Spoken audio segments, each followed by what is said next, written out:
কেন ইসরায়েলের উপর কোন রাষ্ট্র আক্রমণ করে না? এই প্রশ্নের উত্তর দিতে পারবেন এবং করবেও না। ইসরায়েলের উপর কোন রাষ্ট্র আক্রমণ করবে না, আমি বলে দিচ্ছি কেন করবে না। ইসরায়েলের কাছে কি আছে যে কারণে কেউ আক্রমণ করবে না? পারমাণবিক বোমা। কারণ একটা পারমাণবিক বোমা যদি ঢাকায় পড়ে কি ক্ষতি হবে আপনি কল্পনা করতে পারেন? যার কাছে তো পারমাণবিক বোমা আছে, যে রাষ্ট্রের উপর পারমাণবিক বোমা আছে, গত 80 বছরে সেই রাষ্ট্রের উপর কেউ কোনোদিন আক্রমণ করে নাই। দ্বিতীয় বিশ্বযুদ্ধের পর থেকে এই পর্যন্ত পৃথিবীর কোনো পারমাণবিক রাষ্ট্রের উপর কেউ আক্রমণ করে নাই। পারমাণবিক বোমা হচ্ছে সবচেয়ে শান্তিপূর্ণ একটা বস্তু, যেটা হাতে থাকা মাত্রই তার জন্য শান্তি নিশ্চিত। সে পারমাণবিক বোমা আছে কার হাতে? আপনার হাতে। জঙ্গি রাষ্ট্র ইসরায়েলের হাতে, সন্ত্রাসী রাষ্ট্র ইসরায়েলের হাতে, তাই তো? এখন আপনি বলছেন কি যে ওর হাতে পারমাণবিক বোমা আছে, তার মানে কি সে জানে তার গায়ে কেউ আক্রমণ করবে না, কেউ টাচ করবে না, কোনো রাষ্ট্র টাচ করবে না। টাচ করলে করবে কে? ছোটখাটো যে মিলিশিয়া, তারা মিলিশিয়ারা যে তাকে আক্রমণ করছে, তারা কি আমেরিকার কেনা অস্ত্র আক্রমণ করছে? হ্যাঁ, অস্ত্র কি করতে হয়েছে? বানাইতে হয়েছে। এখন আরব রাষ্ট্রগুলোর হাতে যে অস্ত্র আছে, স্টক পাইল আছে, সেটা কোন দেশের অস্ত্র? সফটওয়্যারটা কোন দেশের? শর্তটা কোন দেশের? কেমনে আক্রমণ করবে? শর্তই থাকে যে আমার অনুমতি ছাড়া, আমার অননুমোদিত জায়গায় আক্রমণ করা যাবে না। যে সফটওয়্যার থাকে সেটাতে চাইলে সে ব্লক করে দিতে পারবে। যে জিপিএস সিস্টেম দিয়ে অস্ত্রগুলো গাইডেড মিসাইল যায়, সে জিপিএস সিস্টেম কার তৈরি? আমেরিকার কে সর্বপ্রথম জিপিএস ইউজ করছে? আমেরিকার সেনাবাহিনী। তারপর সেটা সিভিলিয়ানদের হাতে ছেড়ে দিছে। তারপরে সেই জিপিএস দিয়ে গাইড করবেন আর ভাববেন কি আপনার কাছে তো বেসিক যে জিনিসগুলো, এই যে হুতিরা হিজবুল্লাহ যে আক্রমণ করতেছে ইসরায়েলে, ওটা কি আমেরিকার অস্ত্র দিয়ে করছে নাকি নিজের বানানো? আপনার টাকাটা তো ওইখানে ইনভেস্ট করতে হবে। ওই জায়গায় ইনভেস্ট না করে একবার সমাবেশে পিস ইনভেস্ট করেন, আরেকবার বয়কটে পিস ইনভেস্ট করেন। কোকা-কোলা $20 বিলিয়ন লস করতে আপনাকে যেই পরিমাণ ক্যাম্পেইন করতে হবে, ওই শ্রম আর ওই শ্রম ঘন্টা যে টাকা, ওইটা যদি আসল জায়গায় ইনভেস্ট করতে না, দুদিন অনেক কিছু হইতো বলে আমি মনে করি। আপনার কোকা-কোলা $20 বিলিয়ন লস করবেন, ফেডারেল রিজার্ভ তো এক চাপে $20 বিলিয়ন ছাপায় তাকে দিয়ে দিবে। আপনার কাছে কি ওই টাকার মেশিন আছে? ওই টাকার মেশিনকে তো বয়কট করেন, সুদকে বয়কট করেন। আল্লাহ তো শিখিয়ে দিচ্ছে কোন জিনিসকে বয়কট করতে হবে, ওইটা তো আমাদের ভালো লাগে না। আল্লাহ তো শিখিয়ে দিচ্ছে কোনখানে ইনভেস্ট করতে হবে, ওইটা তো ভালো লাগে না। কিসে কিসে ইনভেস্ট করতেছি আমরা, আর আশা করতেছি আমরা বদলাই যাবে। কই, আমরা তো যখন একটা সমাবেশ করি তখন আমাদের মাথায় থাকে যেন ওই গুরুদের কাছে যেন ভাবমূর্তি ক্ষুণ্ণ না হয়, তাই না? সারাক্ষণ এই ভয় থাকি। ওই নেতিয়াহুকে একবার ভয় পাইছে, সারা বিশ্বের কাছে আমার ভাবমূর্তি নষ্ট হবে, সেজন্য গাজার 1 ইঞ্চি জমি আমি ছেড়ে দিব। আজকে নেতিয়াহু বীর দর্বে গাজার বুকে হেঁটে বেড়াইতেছে, আমি ভিডিও দেখছি, সে গাজার মাটিতে হেঁটে বেড়াইতেছে নতুন দখল করা জায়গায় বীরের মতো। এর জন্য কি তাকে কম অপমানিত হইতে হয়েছে? এর জন্য কি ইসরায়েল জাতিকে কম ত্যাগ করতে হয়েছে? তাদের অর্থনীতি পুরো ক্ষতিগ্রস্ত হয়েছে। তারা কি ক্ষতিটা নেয় নাই? তারা কি রক্ত দেয় নাই? তারা রক্ত দিয়ে অপমানিত হয়ে ক্ষতিগ্রস্ত হয়ে ঠিকই দখল করে ছাড়ছে, অধিকার ছাড়ে নাই।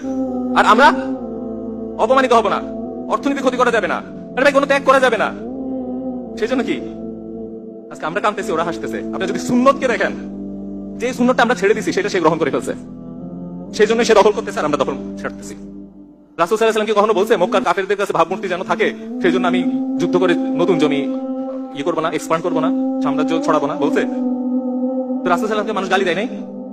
তখন বলে না যে তুমি তো যুদ্ধ করে দখল করে ফেলতেছ, তুমি তো সাম্রাজ্যবাদী, তুমি তো কিসের ধর্ম নেতা হইছো?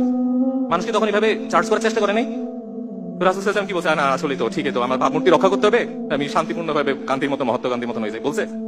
রাসূল সাল্লাল্লাহু আলাইহি ওয়াসাল্লামকে যখন বয়কট করছে তখন কি বলছে? আমার সাহাবীরা এত কষ্ট করতেছে, আমি এক কাজ করি, ওদের সাথে সমঝোতা একটা চুক্তি করে ফেলি, আমরা একটু উন্নতি হই, আর কষ্ট করতে পারবো না, বলছে?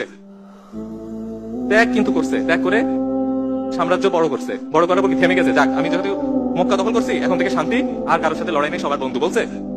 আরো বড় করছে। আবু বকর রাদিয়াল্লাহু আনহু আসার পর কি করছে? আরো বড় করছে। হযরত ওমর রাদিয়াল্লাহু আনহু আসার পর কি করছে? আরো বড় করছে। আর আমরা শান্তি, আমরা বুদ্ধা হয়ে গেছি। বুদ্ধা ওরা হচ্ছে কি, না না বয়কট করবো, কোনো ভেজালে জড়াবো না, কিনলাম না, টাকা দিলাম না, এটা খাইতে মজা, এটা টাকা দিয়ে দিই, অস্বাস্থ্যকর জিনিস খায়, শুয়ে শুয়ে আল্লাহর কাছে আবাবিল দাও। আল্লাহ কি আপনার কথাই চলে?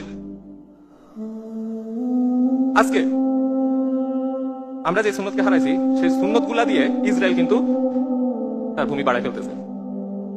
তবে হ্যাঁ, তার সাথে আর কিছু অন্যায় করতেছে, এটা হচ্ছে সিভিলিয়ান ক্যাজুয়ালিটি করতেছে, শিশু হত্যা করতেছে, দুনিয়ার সামনে গণহত্যা চালায়, ক্যামেরার সামনে আবার গর্ব করে বক্তৃতাও দিচ্ছে, নির্লজ্জ। ওইটা তো সুন্নত না, কিন্তু যেটা আমরা ছাড়ছি ওইটা সে নিচে, এতটুকু বলছি। হ্যাঁ, এখন চিন্তা করেন, এই যে কিছু কোম্পানির নাম বললাম, যে গুগল, সিমেন্স, এই কোম্পানিগুলার কি পরিমাণ ইসরায়েলকে সাপোর্ট করছিল একটা প্রমাণ দেই।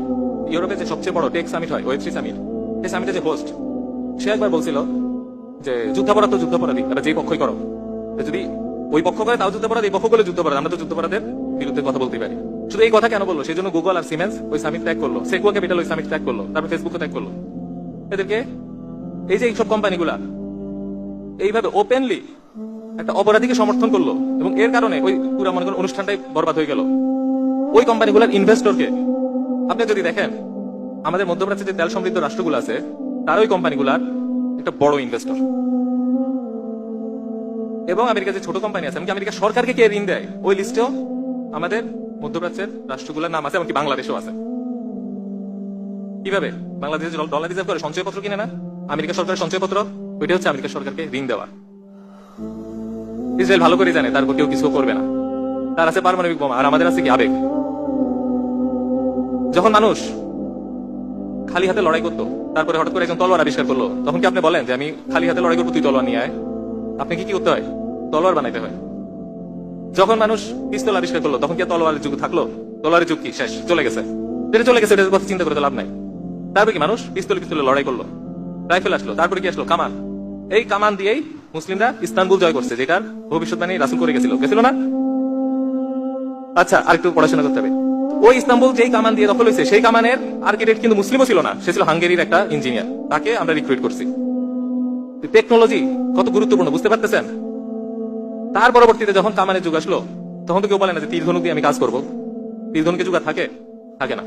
তারপর কি আসলো? আমরা ক্ষেপণাস্ত্র আনলাম, মিসাইল আনলাম। এখন মিসাইল দিয়ে 6000 কিলোমিটার দূরে আমি একটা জায়গায় আক্রমণ করে ফেলতে পারি। তো আমার মিসাইল নেই, ওর মিসাইল আছে, আমি কি হেঁটে হেঁটে রওনা দিব ওদিকে? আমি কি হেঁটে হেঁটে রওনা দিব? আমি তো নিজের প্রযুক্তিতে ইনভেস্ট করতে হবে। আমাদের কি টাকা নাই? কি মুসলিম রাষ্ট্রকে আল্লাহ টাকা দেয় নাই? এই টাকাটা কোথায় ব্যবহার করছি? দুইটা খাতে, একটা বিলাসিতা সবাই জানেন, আর একটা পশ্চিমা রাষ্ট্রের কোম্পানিগুলোতে ইনভেস্টমেন্ট। আর আমরা যারা একটু মেধাবী হই, তার স্বপ্ন থাকে কোথায় চাকরি করা? গুগল, ফেসবুক, এইচপি, মাইক্রোসফট, তাই না? বাহ, মেধা দিয়েও সাহায্য করছি, টাকা দিয়েও সাহায্য করছি, আবার বলছি ফিলিস্তিন মুক্ত হয়ে যাবে। আমরা আমাদের দোষ দেখি না, তাহলে বলে আল্লাহ কেন কিছু করে না? আবার একটু যদি আগুন জ্বলে, 2-4টা গাছও যদি পুড়ে, ওইটাও মানে আবেগে ফাটাই ফেলি, হ্যাঁ 2টা গাছ পুড়ছে, আমি তো নিজে পুড়ে যাচ্ছি, ওইটা খবর নাই। একটা তীরও যদি মারেন, ওইটার মূল্য আরো বেশি যদি 10টা গাছ পড়ে যাচ্ছে, বেশি না? সেটা আপনি মারছেন। তো আজকে আমাদের যে প্রযুক্তি দেখেন কত টাকা লাগে। একটা অ্যাটম বোম বানাইতে আপনার লাগে সব মিলায় 10 থেকে 20 মিলিয়ন ডলার, এবং একটা ব্যালিস্টিক মিসাইল বানাইতে লাগে আরো 20 মিলিয়ন ডলার। তাহলে 40 মিলিয়ন ডলার দিয়ে যদি এই যে এত বড় বড় ইয়ে না করে যদি আমরা 5টা বানাই, কোন একটা দেশ আমরা না হই, তাহলে কিন্তু আর ওই ভয়টা থাকে না যে আমার উপরে যদি আক্রমণ করে, আমার উপর তখন আর আক্রমণ করবে না, এবার আমি কথা বলতে পারি। আজকে আপনি এখানে চিৎকার করেন, চিৎকার করে ফাটাই ফেলেন, আল্লাহু আকবার বলেন, শরিয়া কায়েম করে দিব, এই করে দিব, সেই করে দিব। 1 বছর পর এখানে আসেন তো দেখেন কি কায়েম হয়।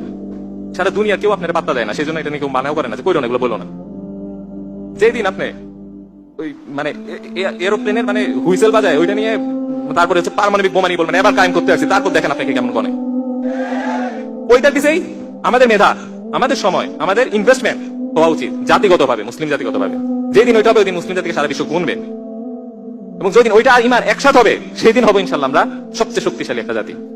শুধু একটা দিয়ে হবে না, দুইটা যখন একসাথে হবে, তখন হচ্ছে কি আমরা হবো সবচেয়ে শক্তিশালী একটা জাতি ইনশাল্লাহ। এরপরে যে কাজটা করতে হবে, যে রিফর্মটা, সেটা হচ্ছে অর্থনৈতিক রিফর্ম। আমাদের যে ইন্টারন্যাশনাল ট্রেড হয়, আমাদের যে ব্যাংকিং ব্যবস্থা, এগুলাকে রিফর্ম করে, আমাদের যে ট্যাক্স ব্যবস্থা, এটাকে রিফর্ম করে আমরা কিভাবে করব, যেটা আল্লাহ এবং রাসূল চায় সেভাবে আমরা করব। এবং আল্লাহ রাসূল কিভাবে চায়, সেই আলোচনাটা চাইছিলাম আজকে, এই একটু পরে যদি সুযোগ হয় আবার করব। সংক্ষেপে বললে, আমরা প্রযুক্তিগতভাবে যেমন স্বাধীনতার স্বপ্ন দেখি, এই অর্থনৈতিকগতভাবে একটা স্বনির্ভরতার স্বপ্ন আছে, সেটা আমাদের অর্জন করতে হবে ইনশাল্লাহ। সুযোগ পেলে কোনো একদিন বা কোনো এক সময় আলোচনা করবো। প্রযুক্তিগত স্বনির্ভরতা, স্বাধীনতা মানে এই না সারা দুনিয়া থেকে বিচ্ছিন্ন হয়ে যাবো, কিন্তু সারা দুনিয়ার সেরাটা আমাদের কাছে যেন থাকে, এবং আমরা যেন আমাদের সেরাটা দিয়ে নিজেদের যে স্তম্ভ, সেটা যেন নির্মাণ করতে পারি। তাই তো অর্থনৈতিকভাবে এটা করতে হবে। একই সাথে যখন অর্থনৈতিকভাবে আমাদের স্তম্ভ থাকবে, ইমানের স্তম্ভ ঠিক থাকবে, এবং প্রযুক্তি এবং সামরিক প্রযুক্তির স্তম্ভ ঠিক থাকবে, তারপরে হচ্ছে কি যে একটা পূর্ণাঙ্গ জাতি হিসেবে, শক্তিশালী জাতি হিসেবে সারা বিশ্বে জানান দিব ইনশাল্লাহ। তার আগ পর্যন্ত শুধু কথা বলে কিছুই হবে না।